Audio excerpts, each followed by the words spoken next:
Well, see, when you look at somebody like me, I grew up here. There's nothing you can tell me about Memphis that I don't already know. There's nothing you can tell me about Memphis. From the boardroom to the streets. That I don't already know.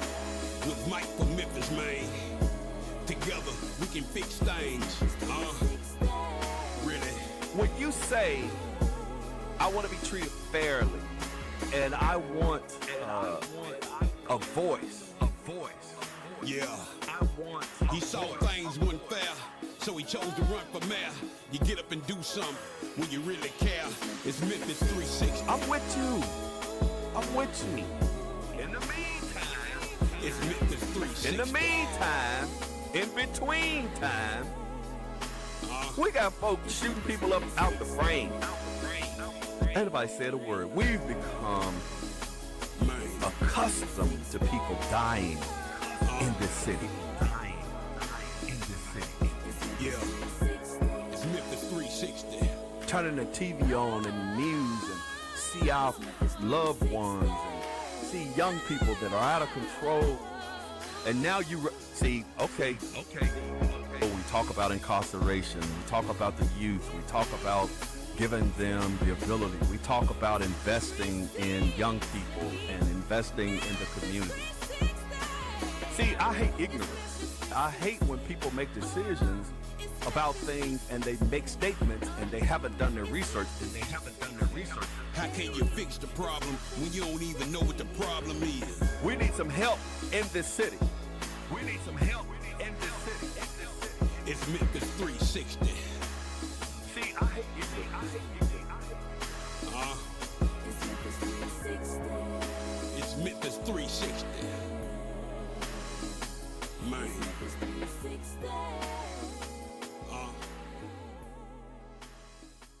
And hello, we'd like to welcome you to Mmephis 360, the television show that we say like to go from the boardroom to the streets. How can you fix what's going on at the top if you don't really be in touch with the bottom? You got to know what's going on all over the place, okay? You have to be in touch so that you know what the issues are that you need to address. When you're getting into these positions on city council, county commission, the mayor, state representative, state senator, federal congressman, or what have you, and part of the problem has been is people lose touch with what's really happening on the ground. That's why we say you have to go from the boardroom to the streets. And we got a good show for you tonight. We have an individual that is running for City Council District 4. As you know, City Councilwoman Swearingen, Jamita Swearingen, is now the Circuit Court Clerk. So she vacated that seat, and they have to fill the seat. And you have individuals that are out there running to replace her on the City Council. This seat is very important because all of the economic development that's going on over at the fairgrounds, they're moving toward the Beltline, they're going over into buying property in Orange Mound. You have the Cooper Young District, you've got Glenview, you got all of these things that are happening. And I heard somebody told me a little bit earlier, they're calling it Liberty City or Liberty Park. Liberty Park. Yes. Wait a minute, wasn't that on that Christmas show that they were putting together, Liberty Park? I know they did a Christmas show out of Graceland, but I don't know. No, that's not what I'm talking about. It was this old Christmas show that they did. Oh, Remember black and white, with black the and white. angels and the bell and that was they were- Jimmy Stewart. yeah, they were That's my and best- it was Liberty Yeah, Park. yes, it was. They were Very creating this community, and somebody came up and stole the money. The money came up missing, and Uncle Jimmy, that was his name. Yes, sir. He was scared that they were going to do something to him. But anyway, it was all straightened out, and Christmas was had again. So they're talking about Liberty City and all of that good stuff. So we need somebody who's going to be in that area and be a representative that's going to make sure that your interest or the citizens that live in that area, their best interest is always represented. So we have Mr. Barry Ford Sr., Yes, sir. who is running for City Council District 4. Welcome to the show, Mr. Ford. Thank you, sir. Appreciate that. You That are was a so very welcome. Thank you hearty, so much. Introduction. Thank you so much for being here. It's a pleasure. It was a All pleasure. right, so let's get right into this. tell us a little bit, because here on Memphis 360, we like to give the candidates an opportunity to avail themselves to the citizens of Memphis. So tell them a little bit about Barry. I don't want to hear about Councilman Ford. I want to hear about Barry Ford. Tell us a little bit about Barry Ford, how you came up. Barry Ford was born and raised in District 4. Okay. 1957 Quinn was where I was born.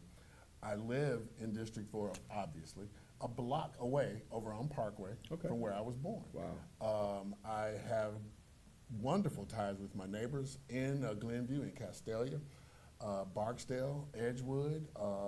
My grandmother lived on the boundary at Bellevue and Macklemore. Remember back in the day? So your whole family was kind of. Exactly. Right. My uncle's shoe shop was in District 4. Your uncle's shoe so shop. I am a product of District 4. My son went to Magnolia. He's a product of District 4. Wow. I personally myself, I went to St. Paul Catholic School out in Whitehaven on Shelby Drive. I was one of the first black kids to integrate that school. Left there, went to Father Bertrand on Kirk, top of the hill. Everybody know. Everybody know. Left there, went to Mmephis Catholic for 2 years, 9th and 10th grades. And then I told my father, I asked my parents, I said, because we weren't Catholic, we had to pay that little extra tuition. Yeah.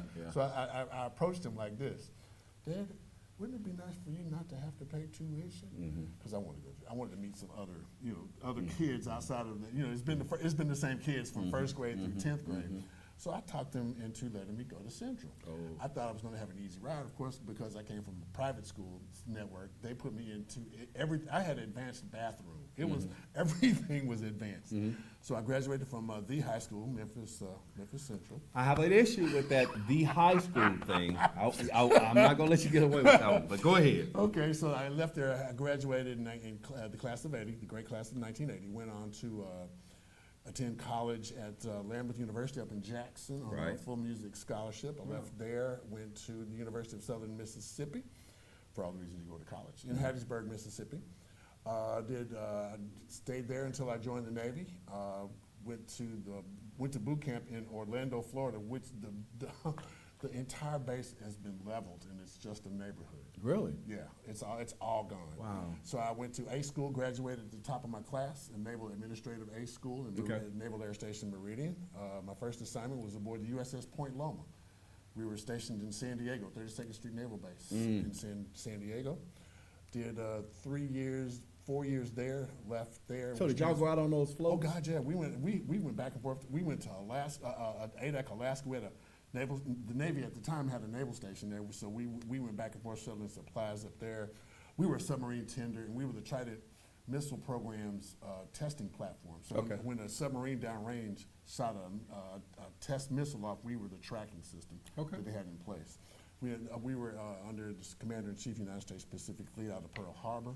So I made a couple of trips. We made a couple of trips to Pearl Harbor, and we were on that deep dive, the Marianas Trench dive. We supported the Trieste 2, that made a historic dive. Yeah. And the captain gave us a week's vacation in Acapulco. So think about them floats, man. Yes, y'all sir. all over the place. So we came back. I moved back to Memphis. Started working for the Memphis Urban League Computer Training Center down on Cleveland. I did that for a number of years. Ultimately, in 1984, I joined the staff at WUMR U92 FM, the Jazz Lover, and I was on the air at the University of Memphis in 91.7 for 25 years. Get out of here. Yeah. 25 years. I was one of the legacy on-air personalities. I did other things. I was a color commentary when the Tigers, when they first opened the Pyramid. I was color commentary for the Tigers. I learned how to call baseball with the Tigers, but I couldn't do anything more than comment on what the expert was doing. He was showing me how to do the books. So anyway, I did 25 years at WMR. Did a couple years at News Talk 790 WMC. As a field reporter and producer. I worked with Janice Fully Love there. Wow. And I had a Comcast Channel 17, I think it was, a cable show that talked about IT and business. So I'm kind of familiar with your layout. So good. That's what I've been doing. I've worked in Memphis. I had a few years in Chicago. But I moved back to Memphis to take care of my parents, and I moved back into the district, 10 years ago. Wow. That is, so what made you want to come back to Memphis? I had to take care of my parents. Okay. My father gave me a call. My mother had a stroke. Oh, okay. And they were in their late 80s, and they needed help. My other siblings, my older brother and sister, they're in Dayton, Ohio. My sister at the time, her husband, Milt Wagner, was an assistant coach at Auburn. So they had nobody here. So I had to move back. Assume your responsibility. Assume my responsibilities, which I did lovingly. Right. And during that time, that's when I met my current wife, Mary. Okay. Mary Ford, of course. I was searching for her maiden name. Pipes. Oh, Pipes. wow. The Pipes had a shoe shop up in North Memphis in Binghamton. Okay. On Broad, right there at Collins. There's a coffee shop there, but that was her family's shoe shop. And the Graftons, that's my extended family. We had a shoe shop at Bellevue and Macklemore, and the two black shoe shops shared. You know, when we ran out of leather, somebody would run up to the pipe shop and get a piece of leather stuff. So anyway, we had it was a 20. Oh, my anniversary. Our anniversary is Saturday. 12 years married. With Mary on this Saturday. So. Okay. I'm happy. I'm glad I'm in the district that I'm living in. I'm back home. I'm a block from where I was born. Wow. So it's something to travel out. So how do you compare Memphis after traveling all over the world, being on floats and different things like that? How do you see Memphis right now? We're stagnant. I love my city. Wow. I believe we're stagnant. We're not as progressive as we should be. You look at cities like we at one point we were compared to what, Birmingham, Atlanta, Dallas, cities like that. Now that waned, and we were ultimately compared to like Birmingham and Louisville. They surpassed us in being more progressive in their approach to management of the city resources, and so now we're being compared to Little Rock and Chattanooga. How do you feel about the crime in your district? Is there a lot of crime in your district? I monitor that. There's an app. Next door app? I do that as well. Okay. We got broken into about 5 years ago, and then that's when we decided we were going to get an alarm system with cameras all the way around the house. Okay. The crime in the district is not worse than it is anywhere else, but my concern is who's committing the crimes. Okay. It's kids, it's children, juveniles, and they are incredibly dangerous nowadays. Yeah. They have no respect for themselves or their families. Yes. And we need to do something, not just in District 4 or Glenview or Orange Mound or Cooper Young. We need to solve this juvenile crime problem citywide. And I hope that I will have the opportunity. I know that I will have the opportunity to lead the charge in coming up with ways that we can address juvenile crime in this community, especially in my district. Wow. So are you already active in your community? Yeah. I'm a member of the Glenview Edgewood Neighborhood Association, and they kind of reignited my the bug that bit me as a kid, because you were talking earlier about marching with your parents down Main Street when it wasn't a mall. Right. When it was an actual street. When it was actual street, and Washington Avenue kept going past City Hall to Front Street. Those kinds of interactions allowed me as a child to march, to sit in Claiborne Temple, to sit in Pentecostal Temple, to sit in Mason. I was on. So you actually lived history. I lived history. Yeah. When Dr. King, the night that Dr. King got, the night before he got killed, he was at Mason Temple. Correct. I was 5 feet behind him and to his left on my great-grandmother's knee. I was there that night too. Do you remember how humid it was and all that rain and the National Guard outside? I was there that night as well. And I always tell the story that, I think a lot of young people of this generation does not connect to the strife and strides that were made and the sacrifices. Because they did not have to live through it. Because even at that time, I remember the tanks in the streets or the APCs. I remember the Army guys with the Bayonets. Rifles and You know, bayonets, yeah. I remember all of that. So when you haven't lived through it and you don't know the sacrifices that have been made in order to achieve where we are, and why it's so imperative and important that we continue to build upon that, and you deserve it. That night, sitting on my great grandmother's lap, my grandfather, Reverend W.T. Grafton, was one of the entourage of ministers that went around with Dr. King while he was here. And because I was still a relatively young kid, I was squirming. Oh, you were little. My great-grandmother pumped me so full of Butterscotch Lifesavers. I hate Butterscotch now to this day. to keep you calm. To keep me quiet. And it'll pump you with all that sugar. The next day, my parents were at Reverend Kyle's house. My mother was the head of his usher board back in those days when PUSH was big, People United to Save Humanity. We need organizations like that and SCLC to come back. Rainbow Push Coalition. Dwight Montgomery. Yeah.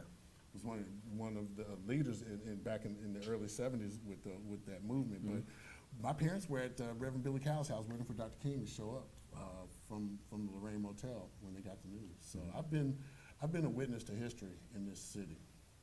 And Angel wants us to talk about trades. I'm trying to figure out a segue to get to trades. Well, the best segue is we got to keep these kids busy. we have to do something for them. There you go. At an age in high school, junior high school, to get them interested. Everybody's not a scholar. Okay. You can't expect everybody to be a bookworm. Okay. Back when we were in school, Hamilton had a dry cleaners and they had a cosmetology shop. I think it was Wooddale had Northside. They had an automotive shop. Tech had numerous shops. They're sitting next to to William R. Moore. Right. William R. Moore influenced the curriculum at Tech. So to give these kids some hands-on training might change their direction. Idle hands are the devil's work. Idle mind. Exactly. And idle mind is the devil's work. Because everybody is not academically inclined, and I don't think a lot of people realize that you have young people that are entrepreneurs and they have a trade. Mose Bowes, for example. Yeah, Mose Bowes. When you talk about, I'm starting to see a lot of food trucks. I'm starting to see a lot of mobile mechanics. I'm seeing individuals, mobile car washes, landscaping services, mobile barber shops, pop-up barbershops. I'm saying they're coming up with all of these innovative, creative ideas, and guess what? Those are a lot of the trades that individuals are embarking upon because they don't necessarily. College is not for everybody. No, and nobody should be put down because they don't have a college degree. Sure, I know half the people, the inventors and the creators Einstein. back in the day, they never went to college. But they had they had the mind and the drive to push past individuals thinking that they had to be educated in some school. A tight family structure is going to help with that. Again, we're talking about trades. If you have parents, or if there's a family that's not the traditional nuclear family, mom, dad, sister, brother, that's not a realistic option for our kids, especially our black kids and Hispanic and brown kids. You have to be creative, and if the school system, they've taken away band instruments. Yeah, God, ooh, don't even get me started. So we have to provide some alternative to crime for these kids. I talked about all of that on last week too. In regards to when I was coming up, they had programs in the park. In the summertime, they had football leagues. They had in Pine Hill Park. They had this traveling actors. What were they called? The red balloon players, or what? Do you remember? I don't know, but they used to go from park to park. Yeah, they used to go from park to park, and they used to do all of that stuff. Yep. And I used to just like the. And they would keep the kids engaged. They had swimming lessons at Pine Hill. That kept the kids Washington engaged. Pool, Malone Pool, Orange Mound Pool, all of the pools. But that's the thing. For some reason, they stopped investing. in the communities, in the families, in the people, in the communities. They stopped investing in our future. And a lot of people, I don't know why they think that trades are a bad thing. You got people that are doing trades that make way more money than I Look do. at William R. Moore. Man, I'd like to be a mechanic. Jesus Christ. I couldn't be a plumber. I'm too afraid of spiders. Okay, to be well, a you don't want to plumber. crawl under houses I'm not doing and attics and all of that kind of stuff. But a lot of those trades, man, that they taught when I was in school, they taught masonry, they taught woodwork, they taught carpentry, Do you? they taught, Exactly. they taught Hamilton mechanics, and they Northside taught. and Manassas Yeah, and Tech. yeah. They all had dry cleaning Yeah. services over at Hamilton. Yes.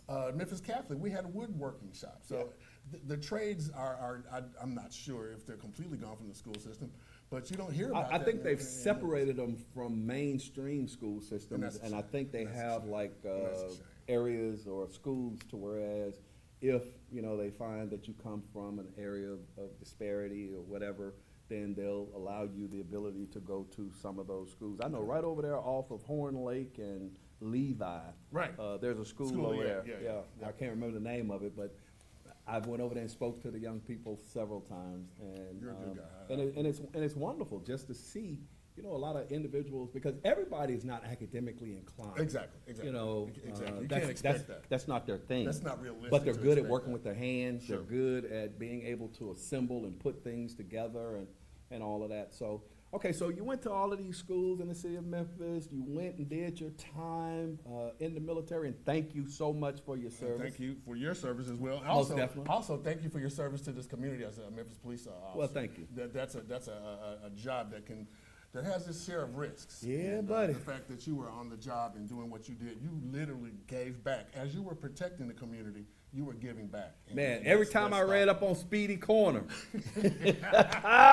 woo, Lord Jesus, my goodness. And that goal, they finally put a Dixie Queen up there. Yeah. But I used to hang out at the MAPCO at Airways and Park. Right. I used to hang out at the Exxon at Lamar. Who had and the restaurant down there at the viaduct at Zanone that had the chitlins? oh. Is she still there? Because I need some I chitlins. doubt it. I haven't been out that way. Well, I was out that way today, but I haven't been out there because I still go to the cleaners out there at David and Lamar. So I still patronize. I go to. Do you remember the Gary's chop suey? Market. It was Davis. Fred Davis had a. He had an insurance shop. And then there was a chop suey house right next Yes, door. yes, You probably yes. ate there a Yeah, bunch of times. I remember all of that. Cat's Drug Store and Skaggs. So let me ask you this. So what made you want to run for city council? Well, Why are you running? well, honestly, I'm a member of the Glenview Edgewood Neighborhood Association. Okay.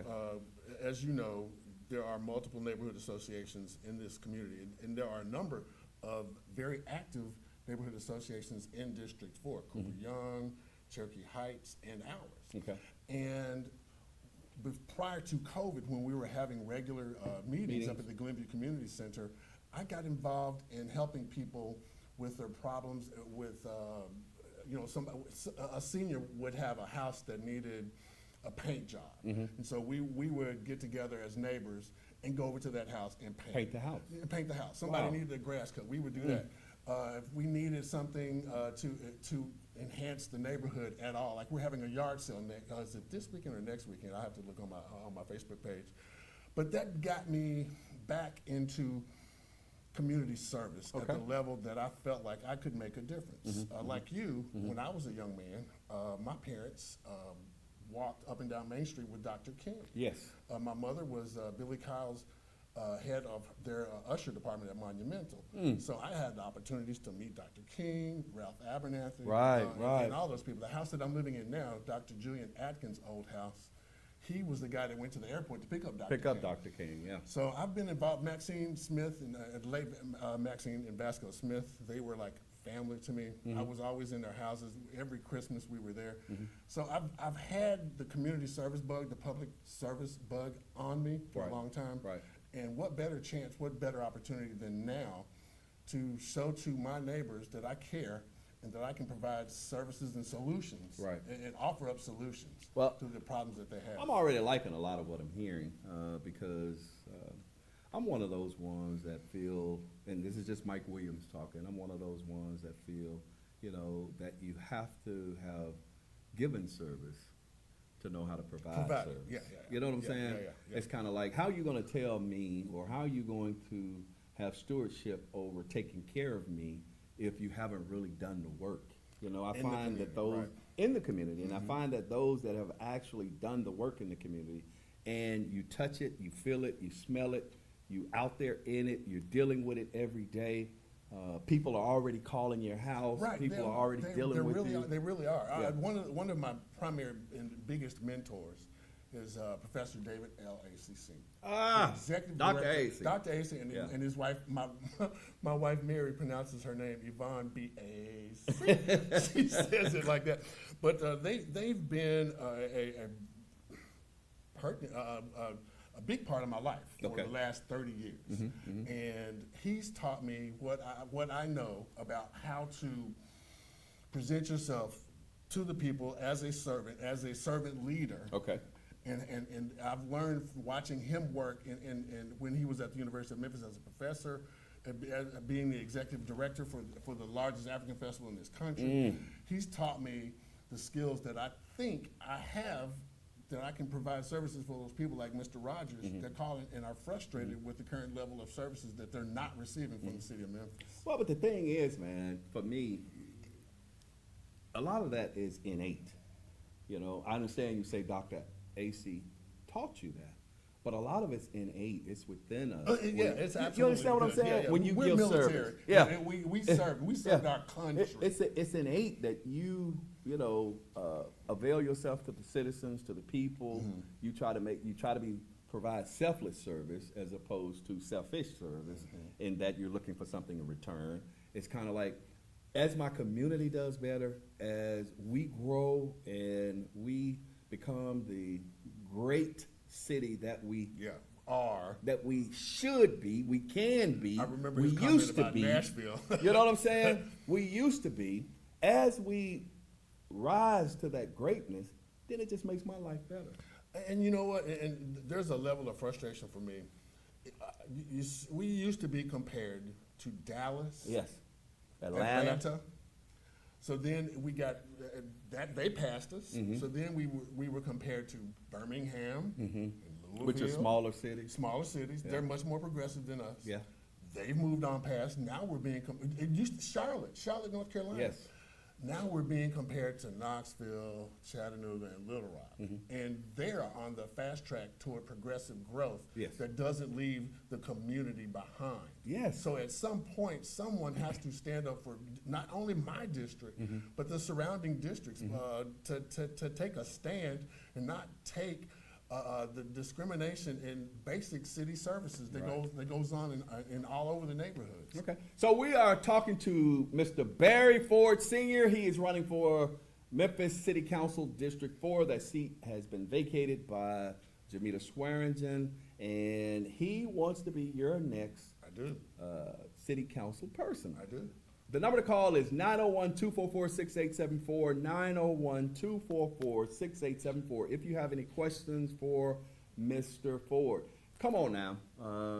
And even if you are not from Orange Mound, believe it or not, as he just said, there has to be some representation for the surrounding communities if, in fact, we are to fix the issues that are going on here in the city of Memphis. And I say it has to be a collective effort, and not just an individual effort on each individual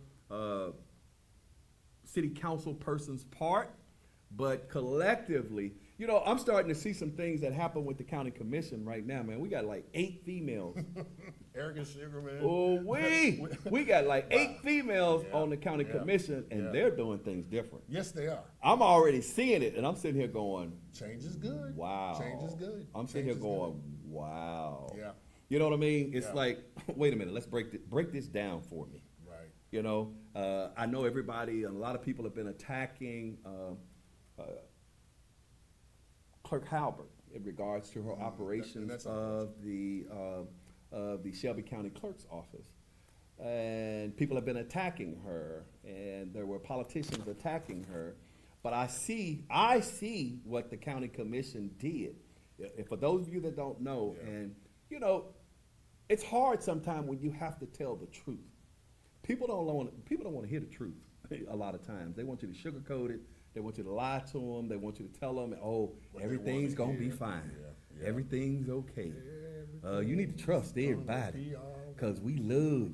But when you got $200 million a year floating around at an organization, you better be a little leery where all that money is going. But I'm going to leave that alone for right now because I'm still trying to get Clerk Halbert to come on the show. Come on, Clerk.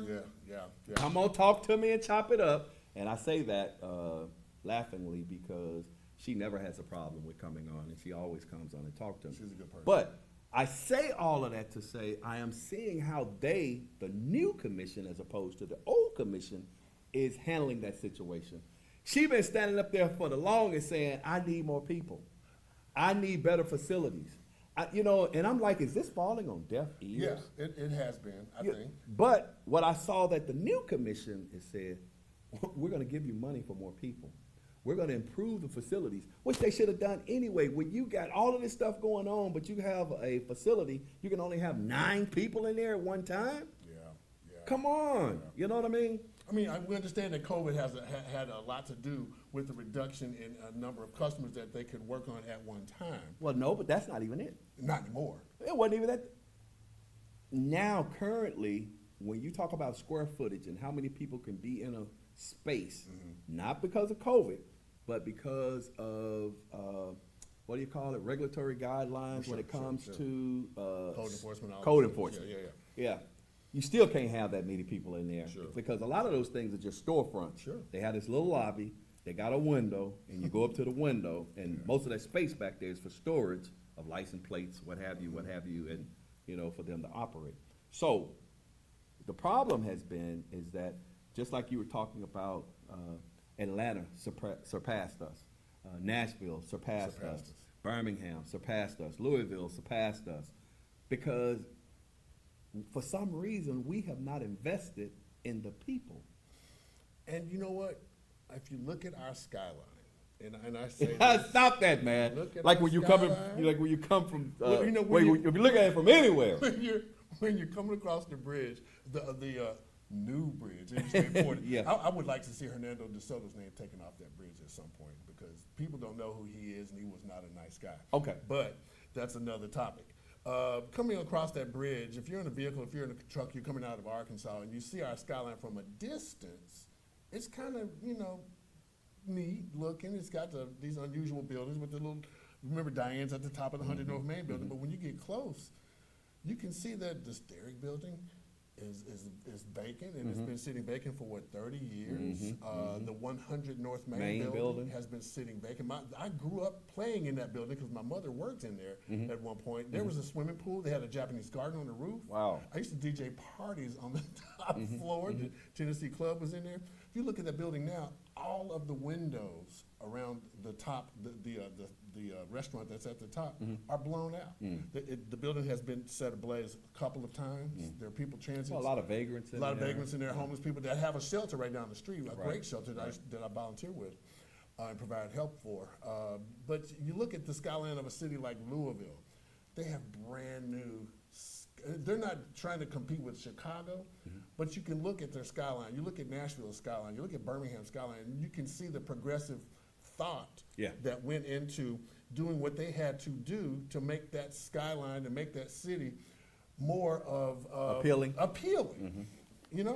And you can't turn your back on the people that work downtown. You can't turn your back on not in my district, but Longview Heights, Whitehaven, where Pearl Walker, she does a great job.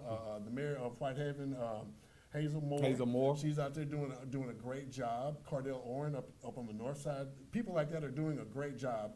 But the city center, the city's heart is downtown, and it doesn't look like we're very progressive. Right. Right. It looks run down, looks dilapidated. Now they're doing some great things with Beale Street.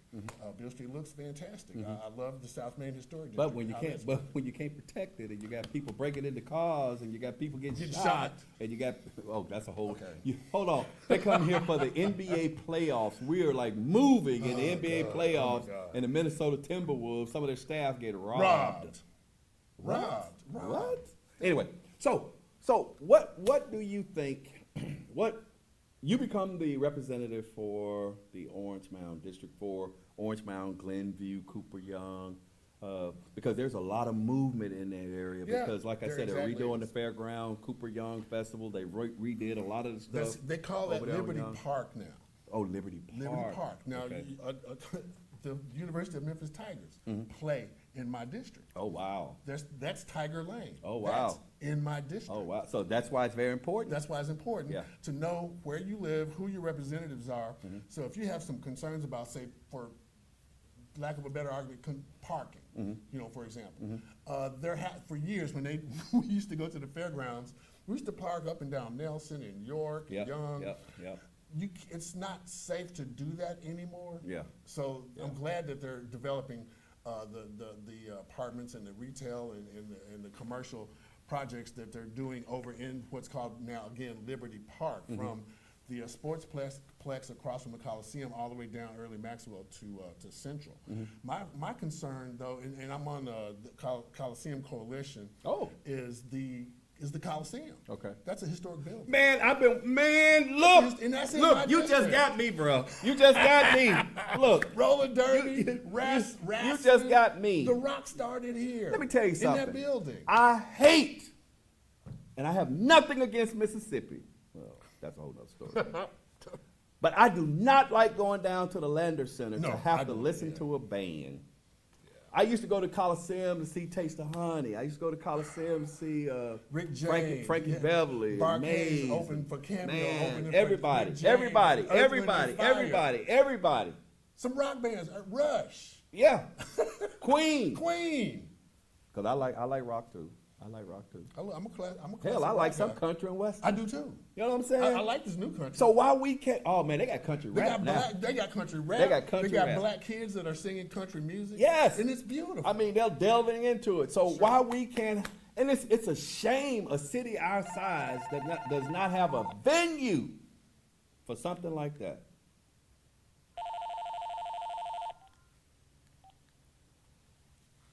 Welcome to Memphis 360. Go ahead, caller. This is Brother Rogers again, and I hope the callers don't think that I'm going mad again. Man, you But good. sir, You good. I almost did a flip. I want to ask Mr. Ford, Yes, sir. if he would, and if he's listening, and I'm also a good friend of one of your nephews. Wow. Yeah, one of your nephews. Wow. What do you have in play with the Coliseum? Because I, myself, am an avid follower. I also was supporting the committee like 10 years ago. They had the Save the Coliseum committee. I know that I think they're still having it going from what I know. I sat in, but then when I started working on the river, I got back real busy. And like you, I've been to over 300 concerts.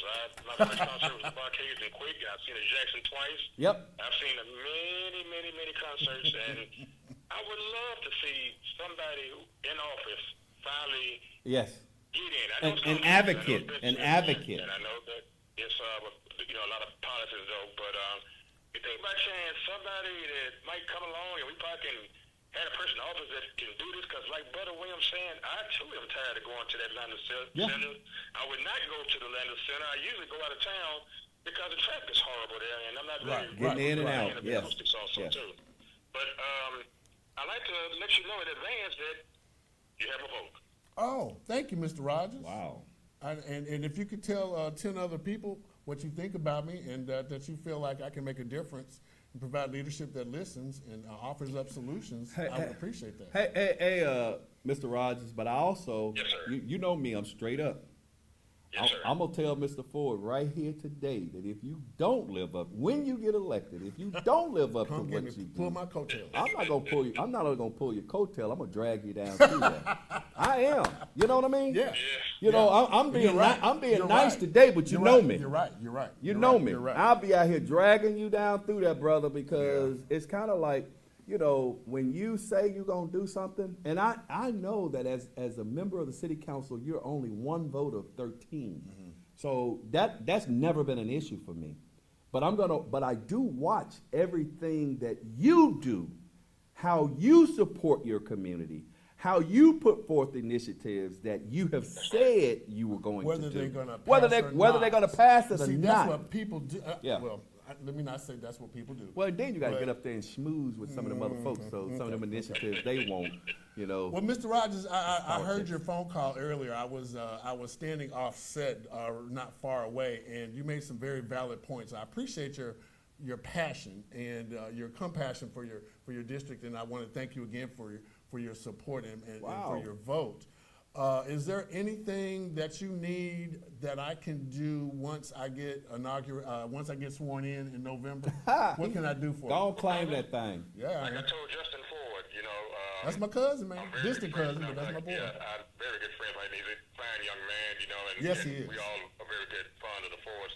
I would like to see the city back to like, and let me tell you a little brief rundown. Okay. When I work on the river, and a lot of the guys, you know, in Kentucky and stuff, all they say, oh man, we used to go down to, you know, Memphis. Memphis used to be a real good party in town, and used to get good music. We need to bring that back there. We need to bring where grown folks can come out the house and Yeah. feel safe and have their entertainment. Now, Yeah. now, that's one thing I loved about Brother Harrington. When we had these good concerts, you know, Maze and Cam, you know, and just music. Yeah. It was a music town. Yeah. Where's the music? Mr. Rogers, can I ask you a question, sir? This is not a quiz, but I'm sure you know the answer. What type of music is this city known for? I think he fell off.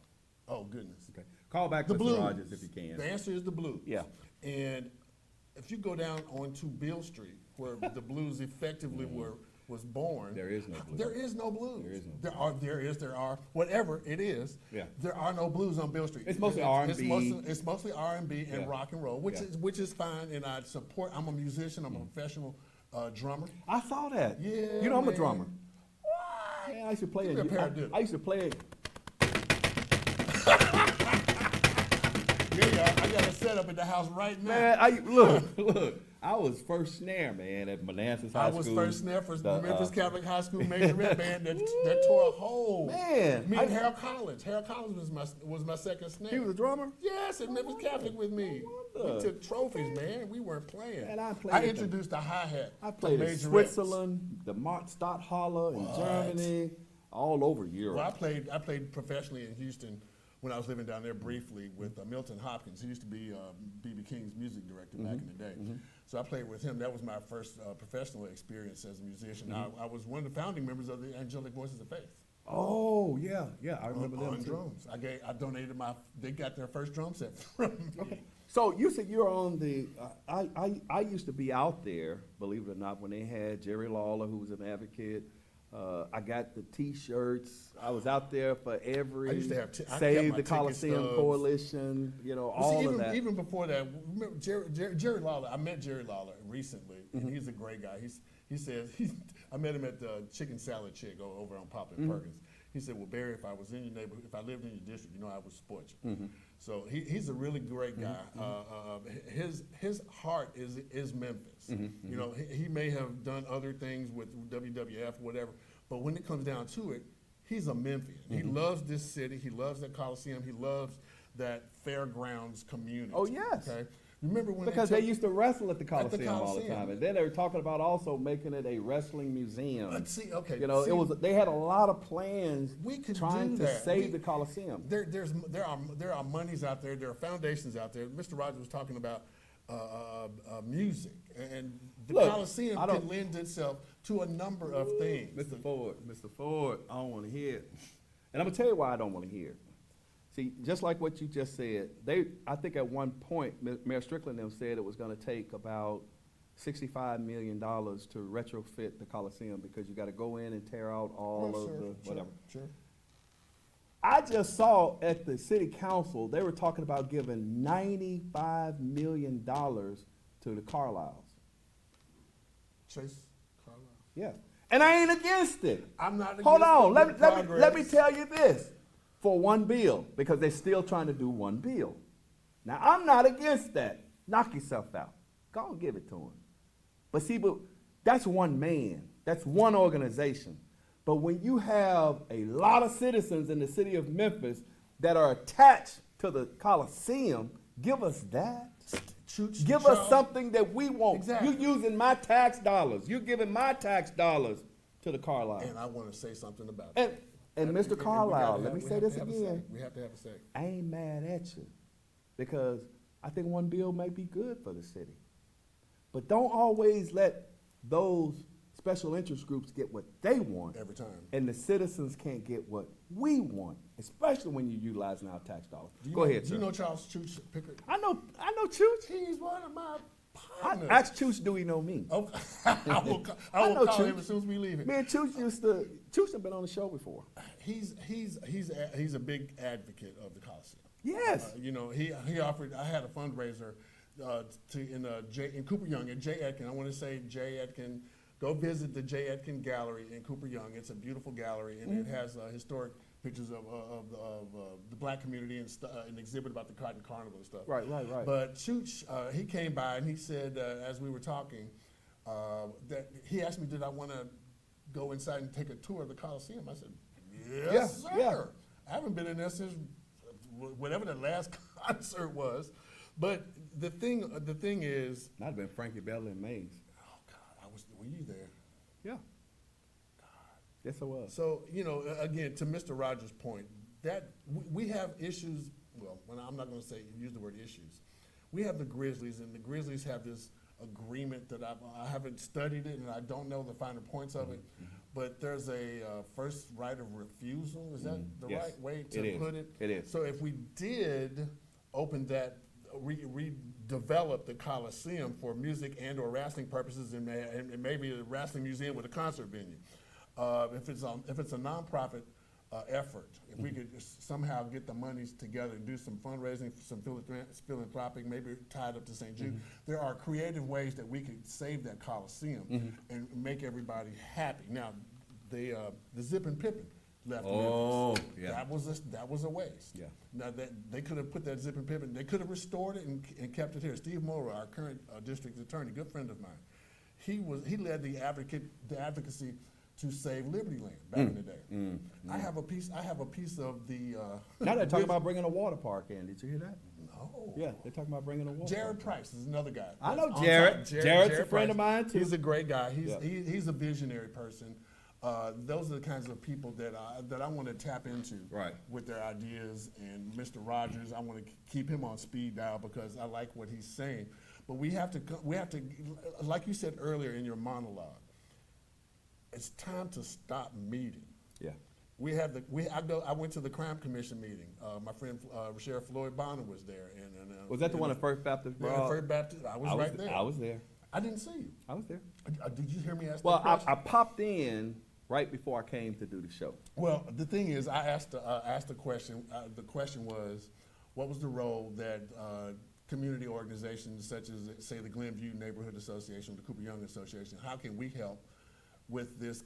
Help this commission in solving crime, in particular juvenile crime. Right. And the answer I got was talk to her. Talk to who? It was a young lady. I got her in the police department. I don't have her. Was card this the with me. police guy? Yeah. Jones? Yeah. Whatever his name. And I was expecting to get more meat of an answer. Yes. Now, he wasn't. He wrong ain't by from putting- here. He don't know none. Okay. He don't know none. He ain't from here. So anyway, He a transplant. those are the kinds of things that you're tired of meeting. I'm tired of meeting. We're tired of meeting. That's my Teresa Bueller is here with me. She's my campaign manager. Okay. She's awesome. But we have to do more than meet. We have meet and greet and take pictures, photo ops. It's time out for that. It's time out for the press releases. Yes. We'll have another meeting. It's time to solve these problems. Juvenile crime. One of the problems that I personally see is, and you being a former police officer and a special forces person, you in the military, you understand what a court martial is. You understand what a captain's mast is. Yes. You get punished punitively. Yes. You get something. They're going to do something to you, like restrict your liberty or take your money.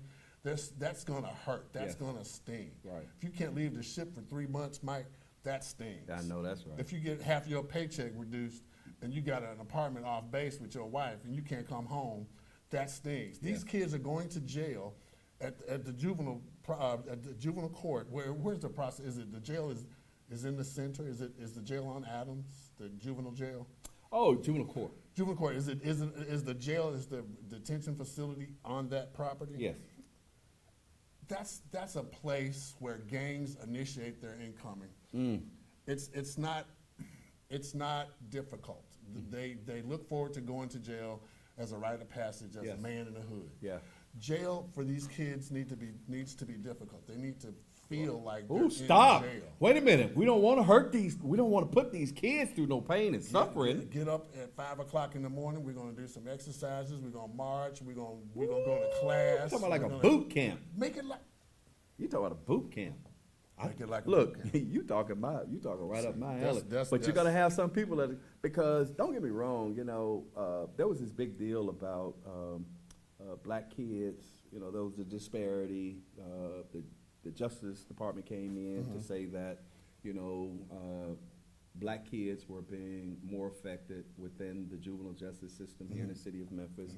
And I think to some degree that they may have been right. Sure. But I also say that regardless of that, individuals that are committing crimes have to be held accountable. Because if you don't hold them accountable, this is what you get. And let me tell you this, and I'm sure I'm going to get pushback from this. When I was living in Houston, I told you earlier I was living in Houston. I worked for Sheila Jackson Lee Okay.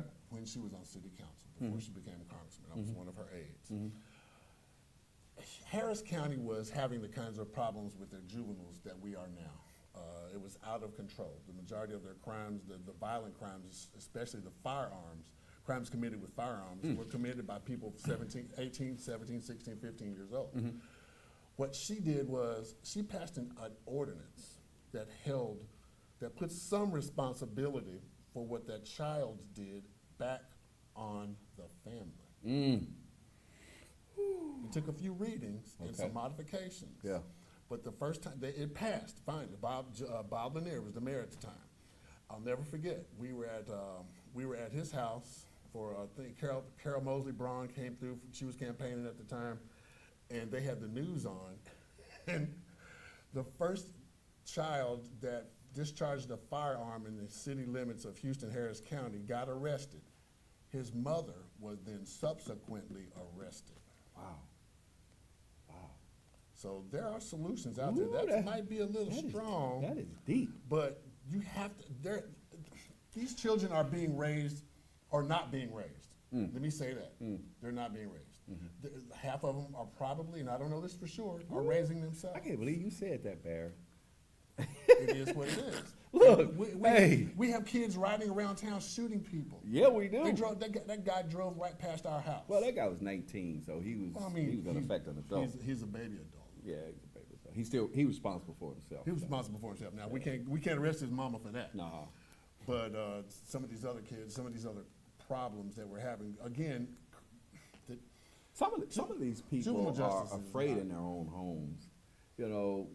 But the problem is that, you know, you got to start from when they're little.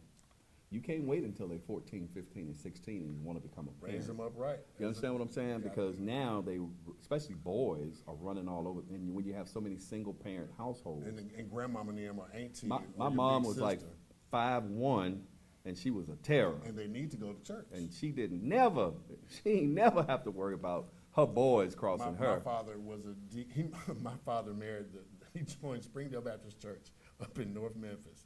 He married the pastor's daughter, youngest daughter. So I'm in church every Sunday. My father had the key. He opened the door for Sunday school and he locked it that afternoon after he and Mr. Crawford finished counting the money. Right. I was there. You have to be engaged with your children. You have to be engaged with your children academically. You have to be engaged with them. Eat together. Get off the tablet. Get off the cell phone. Put it down. Anthony Billingsley said, I would love to be involved in some type of boot camp. Faye Pulliam said, they do adult crime, they should do adult time. Wow, okay. How much time, Angel? I know we should be getting close. Okay. All right, long as you're watching the clock. I'm talking to Angel off the set because Thank you, Angel. Angel is in there doing something. I don't know, talking to a boyfriend or something. I don't know what it is. She gave me some water. so I Excuse me. appreciate the bottle She of doesn't water. have a boyfriend anymore. She has a fiance. Oh, congratulations. A fiance. Fiancé, She's about like to they get say. married. Married. She has a fiance. Okay. All right. So we got about 5 minutes left. So what is your plan for the district? Give me the short version because at the end I want to turn you loose a little bit. Well, I appreciate the opportunity. I just sent a mailer out, okay?